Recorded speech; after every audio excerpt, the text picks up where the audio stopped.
It started with a newspaper ad, a small, seemingly harmless section tucked between the obituaries and classifieds. Hidden Lake Summer Camp, a secluded retreat in the heart of nature.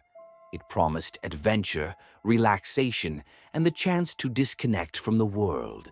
For Jake, Ryan, and Matt, three best friends fresh out of college, it was the perfect escape. The drive to the camp was long, winding through endless stretches of dense forest. As they neared their destination, the atmosphere changed. The sky, once bright and welcoming, dimmed into a murky gray. The trees loomed taller, their twisted branches forming unnatural shapes. When they finally arrived, the sight before them was not the idyllic getaway they had imagined. The camp was eerily silent, the wooden cabins weathered and decayed. The lake, though vast, was still and lifeless. An old man stood near the entrance, watching them. His clothes were tattered, his skin leathery and worn by time. He introduced himself as Old Sam, the caretaker. Without much conversation, he led them to a small cabin. "You can stay here," he muttered. As he turned to leave, he paused and looked at them with a grim expression. "You're not the first to come here, and you won't be the last. The woods always take what they're owed." Jake laughed nervously. What's that supposed to mean?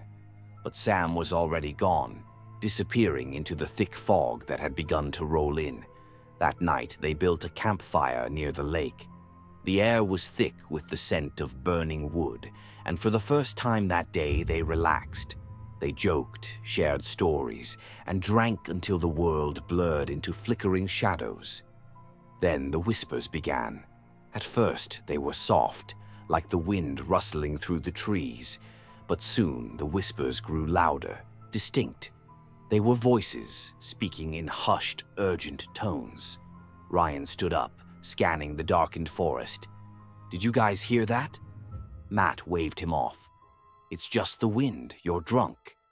But the unease settled deep in their bones. The fire crackled, the darkness beyond its glow felt heavier. A movement in the trees caught Jake's eye. A pale figure stood just beyond the reach of the light. It was featureless, its body slightly transparent, shifting like smoke. "Guys," Jake whispered. But as soon as he pointed, the figure was gone. That night, they barely slept. The cabin creaked as if someone was pacing outside. The wind howled, carrying with it the echoes of distant, inhuman screams. The second night, Matt disappeared. One moment he was by the fire, the next, he was gone. No sound, no struggle, just an empty space where he had been. They searched frantically, calling his name, but there was nothing. Not a single footprint leading away from the campsite. "Something took him," Ryan shouted, his voice cracking with fear. "We have to get out of here." They ran back to the cabin, barricading the door with furniture. Hours passed, each second stretching into eternity. Then a knock. 3 slow, deliberate knocks on the door. Jake gripped a flashlight and peeked through the window. It was Matt, but something was wrong. His eyes were empty, his face twisted into an unnatural grin. His mouth moved, but no sound came out. Then, in a voice that wasn't his own, he whispered, "Let me in." They didn't. Morning came, and there was no sign of Matt. The forest was silent again, but the silence was worse than the whispers. Jake and Ryan packed their things, deciding to leave immediately. As they reached the car, Ryan screamed.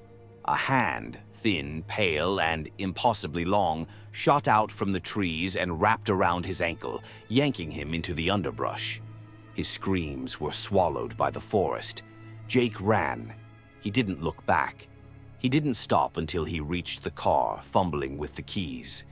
As the engine roared to life, he sped down the dirt road, never daring to glance in the rearview mirror.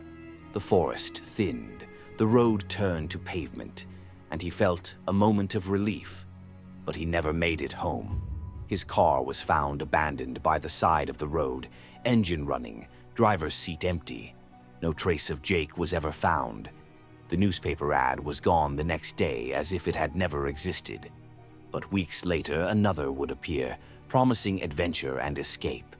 And another group would follow the call of the vanishing woods, never to be seen again.